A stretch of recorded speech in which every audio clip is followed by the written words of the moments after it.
నడక లేదు, పరుగులే. రాష్ట్రానికి పెట్టుబడుల ఆకర్షణ విషయంలో ముఖ్యమంత్రి చంద్రబాబు పరుగులు పెట్టించడమే తప్ప స్థిమితంగా నడవడానికి లేదని మంత్రి టీజీ భరత్ వ్యాఖ్యానించారు. అయితే పారిశ్రామికవేత్తలతో ఒప్పందాలు కుదుర్చుకోవడంతో పాటు ఆ పరిశ్రమలు గ్రౌండింగ్ చేసే వరకు విశ్రమించొద్దని సీఎం చంద్రబాబు పదే పదే గుర్తు చేయడం వల్లే పెట్టుబడులు రాక వరదలా వెల్లువెత్తుతోందని మంత్రి భరత్ వ్యాఖ్యానించారు. Business reformer of the year 2025 award వచ్చినందుకు మంత్రులు, సిఎస్, డీజీపీ, సెక్రటరీలు, హెచ్ఓడీలకు సీఎం చంద్రబాబు నాయుడు అమరావతి సిఆర్డీఏ కార్యాలయంలో ఆత్మీయ విందు ఇచ్చారు.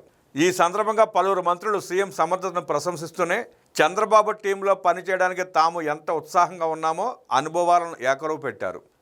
ఈ సందర్భంలో మంత్రి భరత్ మాట్లాడుతూ చంద్రబాబు సూచనలతో పరిశ్రమలు గ్రౌండింగ్ చేసేందుకు రాకుండా ఉండేందుకు 90 మంది వాట్సాప్ గ్రూప్ పెట్టుకుని పనిచేస్తున్నామని పరిశ్రమల మంత్రి భరత్ వివరించారు.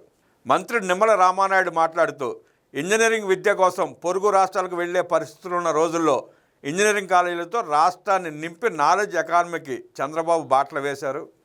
ఇంజనీరింగ్ విద్య కోసం పొరుగు రాష్ట్రాలకు వెళ్లే పరిస్థితులు ఉన్న రోజుల్లో ఇంజనీరింగ్ కాలేజీలతో రాష్ట్రాన్ని నింపి నాలెడ్జ్ ఎకానమీకి చంద్రబాబు బాటలు వేశారు. సీఎం చంద్రబాబు నేతృత్వంలో రికార్డు స్థాయిలో హంద్రీనివా జలాలను రాయలసీమకు తీసుకెళ్లామని మంత్రి నిమ్మల రామానాయుడు వివరించారు. వైద్య ఆరోగ్య శాఖ మంత్రి సత్యకుమార్ మాట్లాడుతూ సింగపూర్ దేశానికి అధ్యయనం చేసేందుకు వెళ్ళినప్పుడు తిరిగి వెళ్ళాక చంద్రబాబు ఏం అడుగుతారోనని భయంతో ఆ దేశంలో 7 రోజుల పాటు క్లాసులకు అటెండ్ అయ్యామని నవ్వుతూ వ్యాఖ్యానించారు. తాను చదువుకునే రోజుల్లో కూడా కాలేజీకి సరదాగా వెళ్ళేవాడినని, సింగపూర్ పర్యటనలో మాత్రం భుజాన బ్యాగ్ వేసుకుని సీరియస్గా క్లాసులకు హాజరయ్యామంటూ మంత్రి సత్యకుమార్ వ్యాఖ్యానించి నవ్వులు కురిపించారు. మంత్రి కందుల దుర్గేష్ మాట్లాడుతూ రిఫార్మర్ అనే పదానికి రాజకీయాల్లో నిజమైన నిర్వచనం సీఎం చంద్రబాబు.